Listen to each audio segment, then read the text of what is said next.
오늘 우리가 함께 읽은 말씀을 보시면 거의 넋이 나간 채로 자리에 앉아있는 한 사람을 보게 됩니다. 이 사람의 옷이 갈기갈기 찢어져 있습니다. 뿐만 아니라 머리털과 수염도 군데군데 뽑혀져 있는 것을 보게 됩니다. 멀리서 보면 흡사 강도를 만난 것 같은 그런 모습으로 앉아있는 한 사람입니다.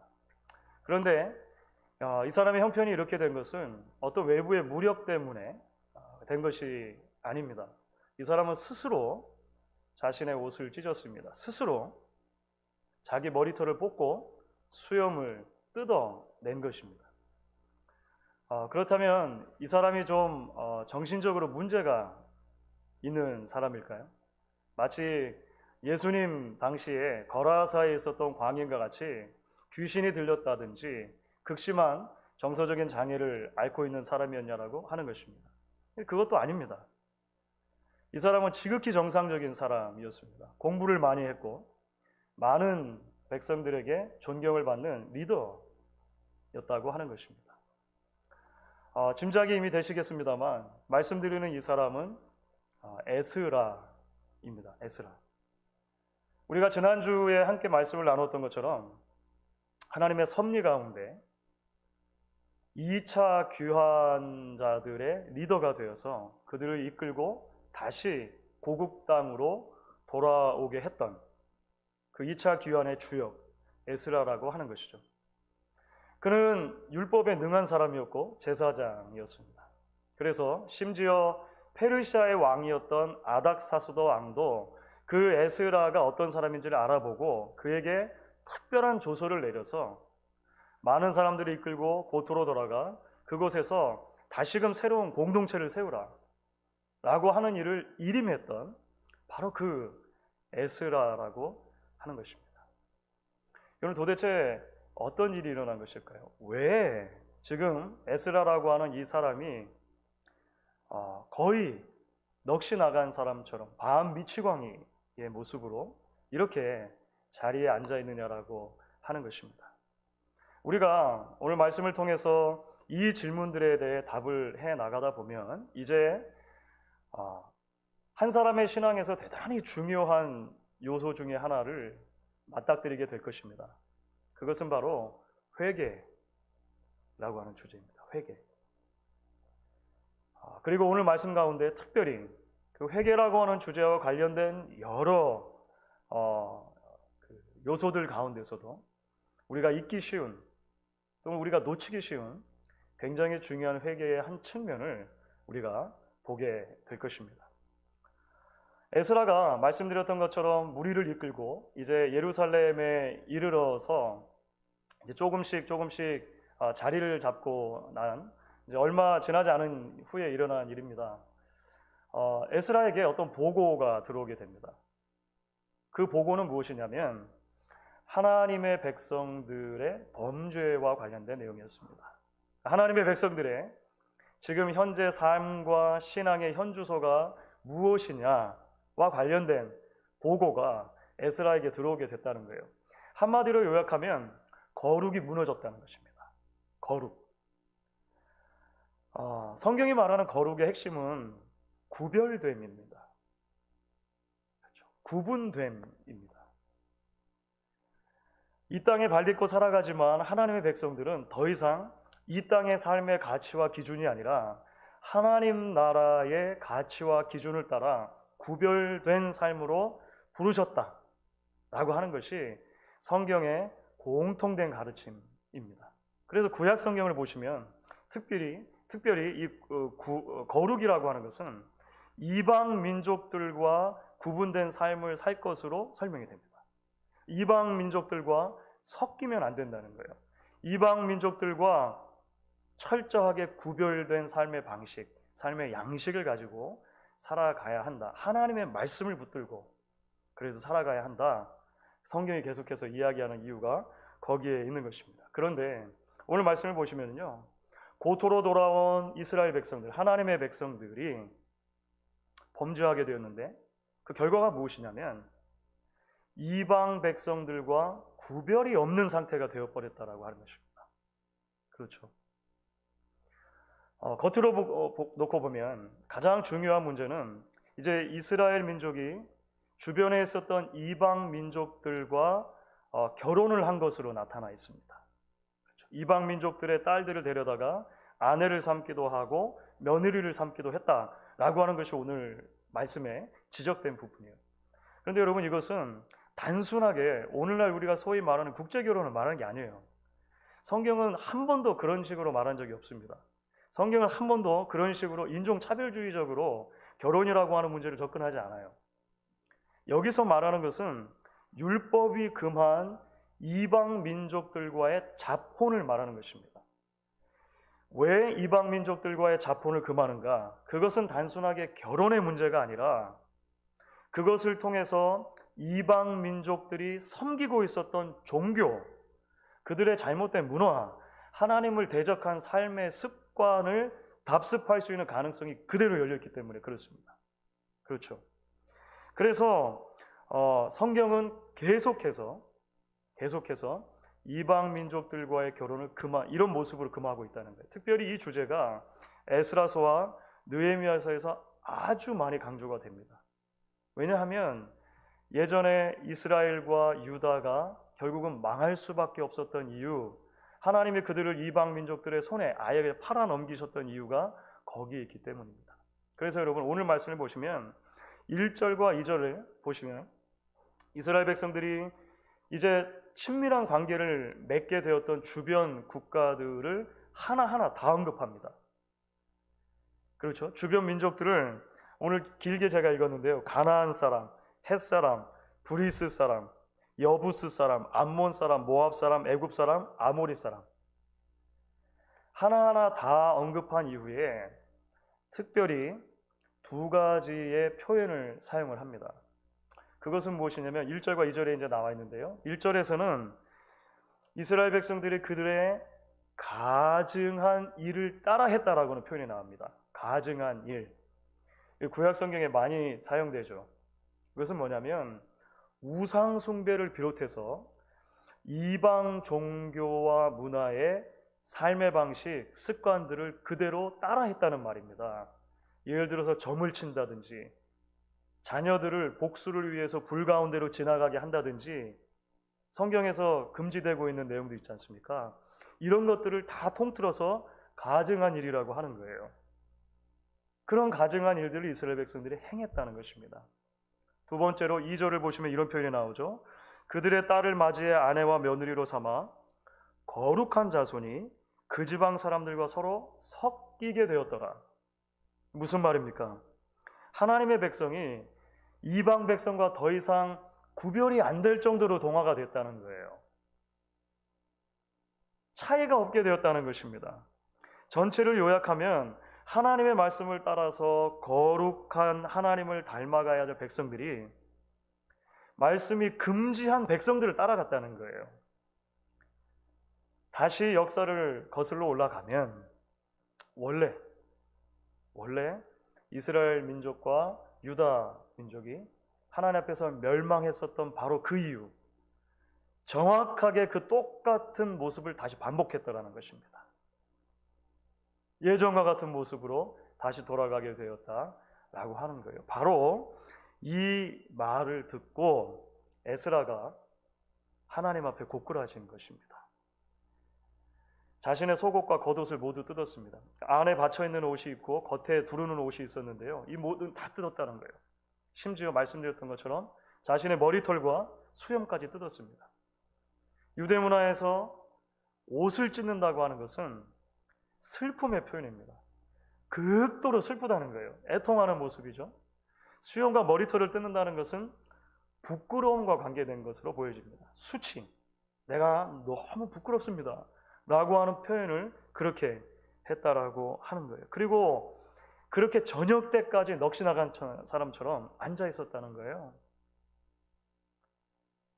그리고 저녁 무렵에 해가 뉘어뉘어져 갈 때에 그는 하나님 앞에 겨우겨우 입을 열어서 기도하기 시작합니다. 하나님 앞에 얼마나 우리가 범죄했는지, 지금 하나님 앞에 우리의 현 주소가 무엇인지를 낱낱이 고백하죠. 그것을 다 하나님 앞에 쏟아냅니다. 하나님 앞에 얼마나 우리가 불성실했는지, 하나님께서는 끊임없이 우리에게 은혜를 주셔서 여기에 이르도록 심지어 포로기에서 은혜를 베푸사 돌아오게까지 해주셨는데, 다시 이곳에 성전을 세우게까지 해주셨는데 그 하나님을 배신했습니다 라고 하는 이 통렬한 회개가 오늘 말씀 가운데 있게 돼요. 오늘 다 읽지는 않았지만 그 기도의 내용이 6절부터 사실은 마지막 15절까지 아주 길게 그 내용이 담겨 있는 것입니다. 사랑하는 여러분, 교회력으로 볼 때 지금 우리는 사순절의 기간을 지나고 있습니다. 사순절 들어보셨을 것입니다. 사순절은 부활절까지 이르는 그 전에 40일의 기간을 말하죠. 흔히 재수요일이라고 부르는 애쉬 웬스데이가 그 첫날입니다. 40일을 거꾸로 계산해서 그 첫날을 재수요일이라고 부르는 것입니다. 지난 2월 17일 날 사실 이제 수요일이 재수요일이었죠. 이 사순절 기간, 렌트라고 부르는 이 사순절 기간에 오랜 역사 속에서 교회가 기억해왔던 하나의 두드러지는 주제가 있다면 그게 무엇일까요? 사실 회개입니다.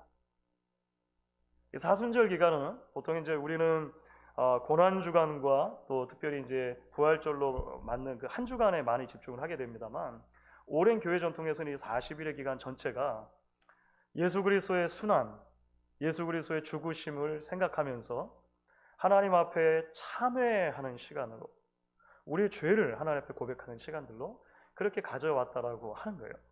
그래서 지금도 전 세계 많은 전통에 있는 교회들은 이 사순절 기간 동안을 금식과 기도와 묵상에 집중하는 시간들로 보내는 이유가 거기에 있습니다. 여러분, 앞서 말씀드린 것처럼 기독교 신앙에 있어서 회개라고 하는 것은 참 중요합니다. 회개가 왜 중요할까요? 존 스토트 목사님이 너희 죄를 고백하라 라고 하는 책에서 기독교 신앙에 있어서 왜 회개라고 하는 것이 핵심적인가 라고 하는 이유를 이런 방식으로 설명합니다. 기독교는 근본적으로 구원의 종교이며 이 구원은 죄 사함을 전제로 하기 때문이다, 이렇게 말을 합니다.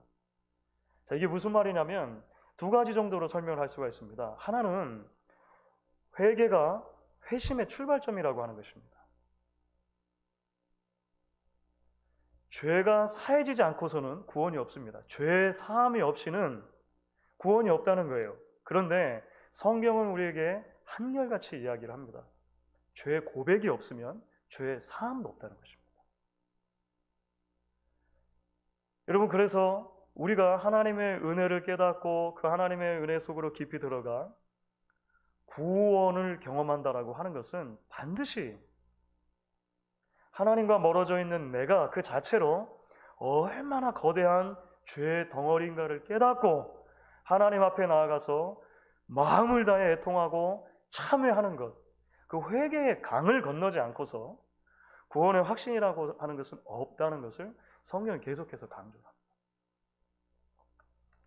동시에 회개라고 하는 것은 그렇게 구원받은 하나님의 백성들이 매일매일 하나님 앞에 거룩을 향해 가는 여정에 있어서도 대단히 중요한 요소가 됩니다.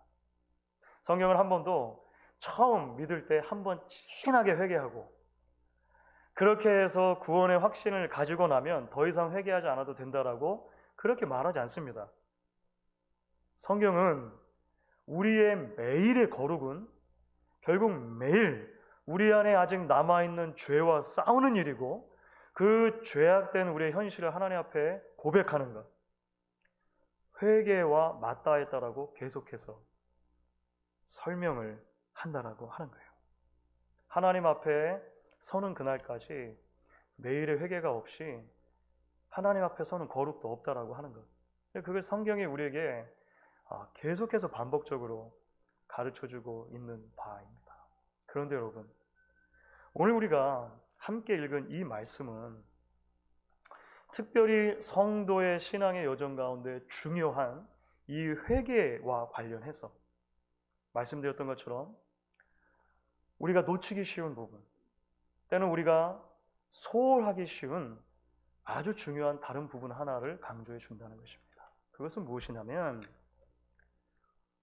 우리의 죄를 고백하는 것의 중요성입니다. 우리의 죄를 고백하는 것의 중요성. 다시 말하면 나의 죄를 고백하는 것도 중요하지만 우리 전체의 죄를 내 죄인 것처럼 받아들이고 그것을 하나님 앞에 가지고 나와 고백하는 것, 하나님의 회복과 하나님의 만지심과 하나님의 다시 세워주심을 기대하는 것이 중요하다고 하는 거예요. 말씀드린 것처럼 물론 개인의 죄를, 내 죄를 고백하는 것이 너무나 중요합니다. 그렇겠죠. 우리가 매일매일 내 안에 꿈틀거리는 죄성을 보고 하나님 앞에 그것을 내놓는 게 중요해요. 그리고 우리가 고백할 때 하나님께서 나의 죄를 사해 주신다라고 하는 약속을 붙드는 게 너무 중요합니다. 그래서 우리가 예배 때마다 고백하는 신앙 고백이 사도신경이죠. 그 사도신경에서는요, 죄사함을 이렇게 말하지 않습니까? 죄를 사하여 주시는 것과, 여기에 가로를 쳐가지고 우리가 설명을 덧붙이면 나는 내 죄를 사해 주시는 것을 믿습니다. I believe로 시작을 하는 거예요. 사도신경은. 그렇죠. 내 죄를 고백할 때 내 죄를 사해 주심을 믿습니다. 그런데 여러분, 동시에 나의 죄를 고백하는 것도 중요하지만 우리의 죄를 고백하는 것이 중요하다는 거예요. 우리 공동체의 죄, 가족의 죄, 우리가 발딛고 살아가는 이 시대의 죄를 철저하게 직시하고 마치 그것이 나의 죄인 것처럼, 나의 문제인 것처럼, 내가 하나님 앞에서 회개할, 계산해야 될 자인 것처럼 가지고 나오는 것이 너무나 중요하다는 것입니다. 그래서 우리가 예배 때 종종 기도하는 또 다른 기도가 주기도문이죠. 사도신경과 주기도문 대표적인데요. 주기도문은 우리의 기도로 되어 있습니다. 주기도문에서 예수님께서는 이렇게 우리에게 기도하라고 가르치시죠. 우리 죄를 사하여 주옵시고 우리를 시험에 들게 하지 마옵시고 우리를 다만 악에서 구하시옵소서. 굉장히 중요한 우리 기도의 핵심으로 예수님이 가르쳐 주셨다는 것입니다.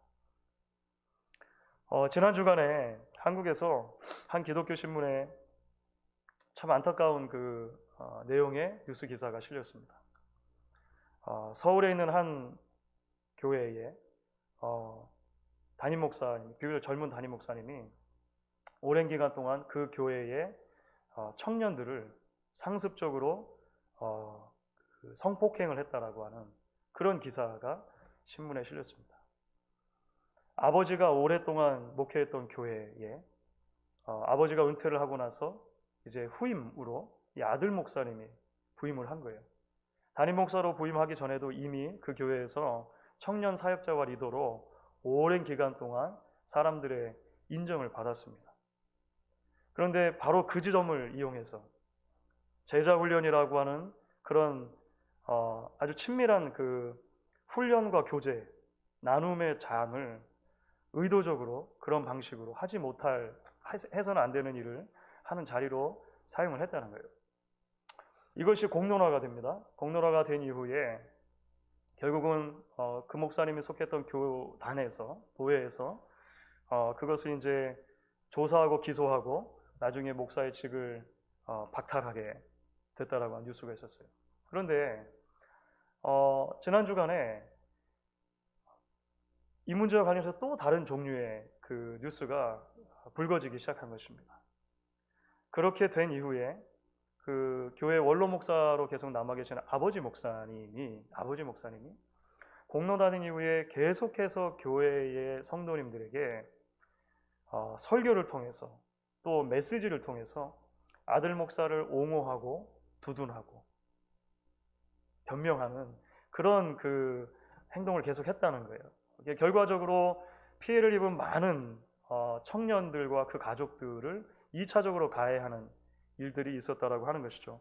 그 목사님이 보낸 그 메시지의 일부가 이렇습니다. 제자훈련 과정에서 일어난 폭언과 폭행, 성추행을 한 것은 잘못한 일이지만 그래도 제자를 사랑한 스승으로 영적 지도자로 일한 담임 목사를 기어코 감옥에 넣어야 한다면 그 사람에게 하나님의 사랑이 있을까요? 행복할까요? 이런 메시지를 계속 보내셨다는 거예요.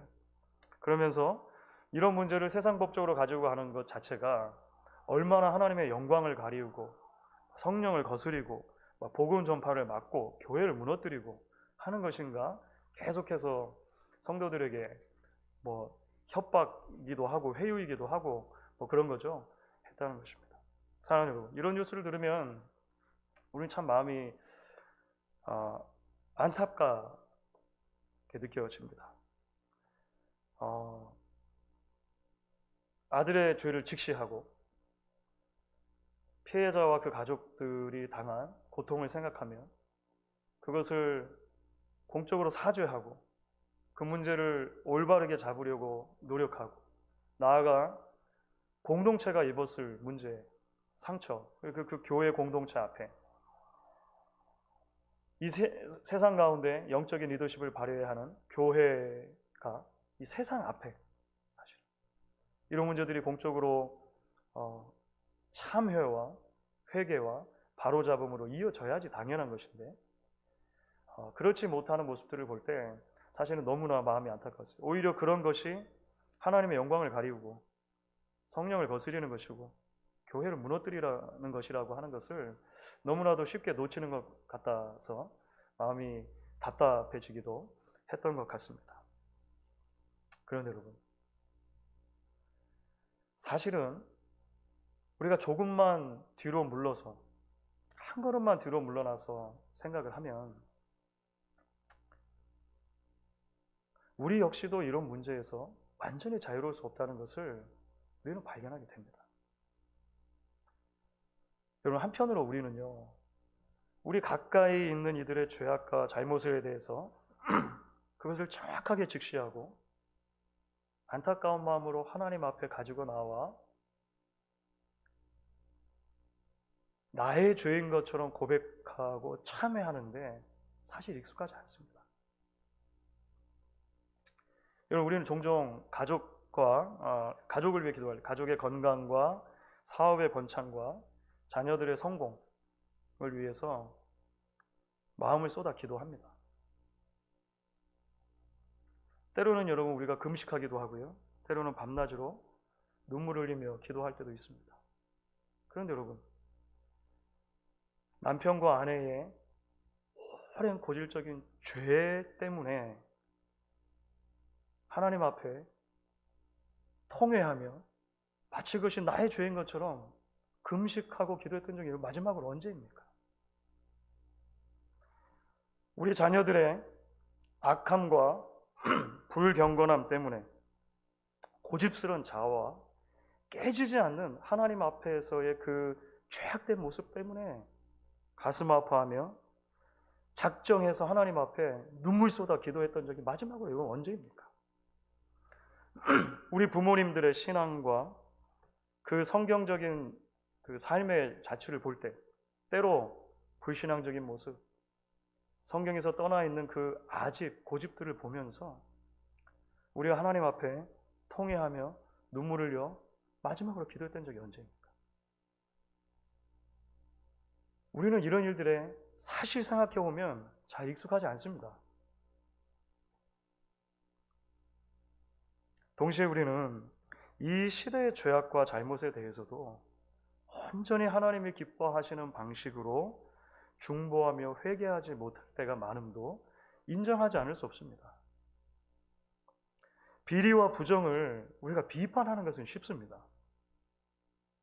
정의와 폭력을 비난하는 것은 쉽습니다.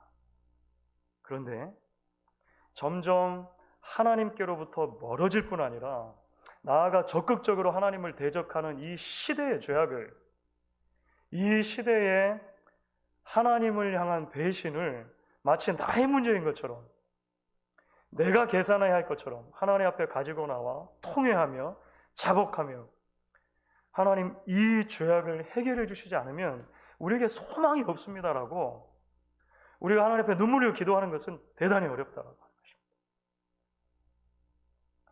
그렇기 때문에 여러분, 오늘 말씀을 통해 읽는 에스라의 기도는요, 우리의 기도를 본질적으로 돌아보게 하는 것입니다. 우리의 회개의 넓이와 깊이와 높이를 돌아보게 하는 것입니다. 오늘 말씀을 보면 에스라의 기도가 어디서부터 출발을 하냐면, 에스라의 회개가 어디서부터 시작이 되냐면 부끄러움을 느끼는 데부터 출발합니다. 아주 흥미로운 표현이라고 저는 생각합니다. 그렇죠. 오늘 6절을 보시면 에스라가 하나님 앞에서 기도할 때, 하나님, 내가 너무 부끄럽습니다. 낯이 뜨뜻해서 도저히 하나님 앞에 얼굴을 들 수가 없습니다라고 말을 합니다. 하나님이 베풀어 주신 은혜를 생각하면 이만큼인 거예요. 하나님이 우리 공동체에게, 우리 가족에게, 이 시대에게 베풀어 주신 은혜를 생각하면 어마어마하다라고 하는 거예요. 그런데 그 하나님의 은혜에 비추어 보았을 때 우리의 신앙의 현주소가 얼마나 초라한지, 우리가 얼마나 하나님께로부터 떠나 있는지를 생각할 때 부끄럽다는 것입니다. 분노가 아니라 부끄러움이 기도의 출발점이라고 하는 거예요. 아마 이것을 우리는 거룩한 염치라고 부를 수 있을 것 같아요. 범죄한 세상을 바라보며 하나님 앞에 영적으로 거룩한 부끄러움, 염치가 있다라고 하는 것, 이것이 출발점이었다고 하는 것입니다. 동시에 나아가서 오늘 보시면 에스라는요, 처음부터 끝까지 우리 하나님께 우리의 죄를 고백합니다. 우리 하나님께 우리의 죄를 고백하는 거예요. 나의 하나님께 지은 너희들의 죄가 아닌 거예요. 내 하나님께 지은 저들의 죄라고만 생각하면 불쾌함과 괘씸함이 우리를 지배하겠죠. 이런 상태로 드리는 기도는 아무런 공동체도 회복할 수 없습니다. 교회 안에 갈등과 분쟁이 있어서 서로 기도회를 하는 모습을 생각해 보십시오. 여기서도 기도하고 저기서도 기도하고. 내 하나님께 지은 저들의 죄밖에 없어요.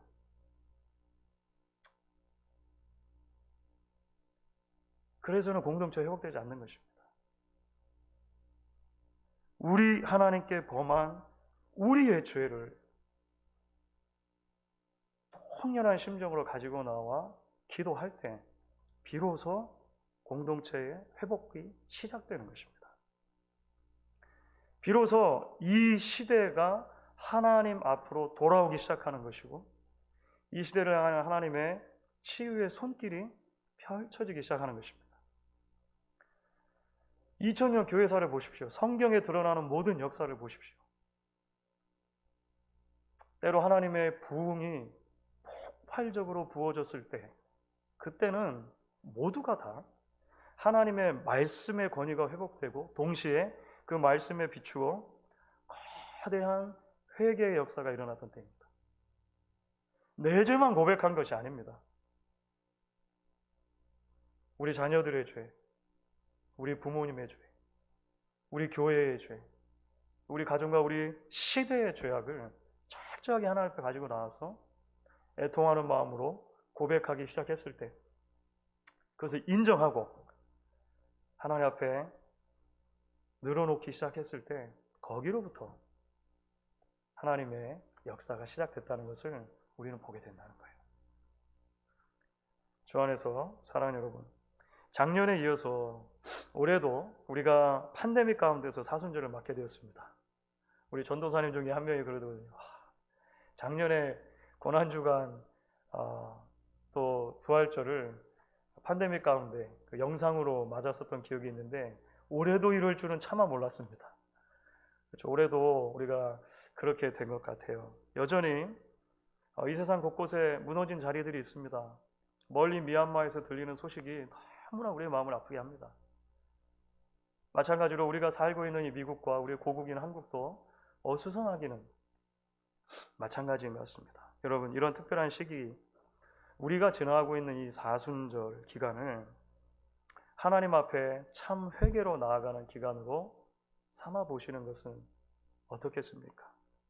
우리의 죄악을 우리의 하나님 앞에서 회개하며 우리 하나님께서 다시 한번 우리 가정과 교회와 시대를 고쳐주시고 세워주시기를 정말로 통렬한 마음으로 하나님 앞에 간구하는 그런 시기로 오히려 우리가 삼을 수 있다면 얼마나 좋겠습니까? 그런 의미에서 오늘 설교를 마무리하면서 사실 제 수요일이었던 지난 2월 17일 수요 예배 때도 여러분들에게 소개해드렸던 기도문인데요. 저희 교단의 예배 모범에 사순절 기간을 지날 때 하나님 앞에 드리는 죄 고백의 기도가 있습니다. 아직 이 부분 예배 모범에 실린 기도 부분은 아직 공식적으로 번역이 안 돼가지고요. 제가 그냥 번역을 했는데 여러분들 같이 한번 오늘은 이 기도문을 하나님 앞에 읽으면서 오늘 설교를 마무리를 하면 좋겠습니다. 기도문을 한번 같이 읽어보도록 하겠습니다. 혹시 준비가 되었으면 해주시고 우리 카메라를 조금 올려주셔야 아마 집에 계신 분들은 같이 보실 수 있을 것 같아요. 여러분 같이 한번 우리 기도문을 읽어보도록 하겠습니다. 거룩하신 하나님, 주의 거룩의 장엄한 빛 안에서 우리의 참 모습을 발견하나이다. 기도하오니 우리의 죄악을 용서하소서. 이 시간 우리의 부정한 생각과 말을 고백합니다. 스스로를 높게 여기고 다른 이들을 낮게 여겼습니다. 사라져버릴 세상의 보화를 붙드느라 주께서 주시는 복을 향해 우리 손을 열지 못했습니다. 주의 길을 따르며 의의를 좇지 못했습니다. 오 하나님, 우리의 죄악을 따라 우리를 처치하지 마시고 당신의 자비로 우리를 붙드소서. 우리는 아무 공로 없으나 은혜가 풍성하신 주 예수 그리스도의 이름으로 기도하옵나이다. 아멘.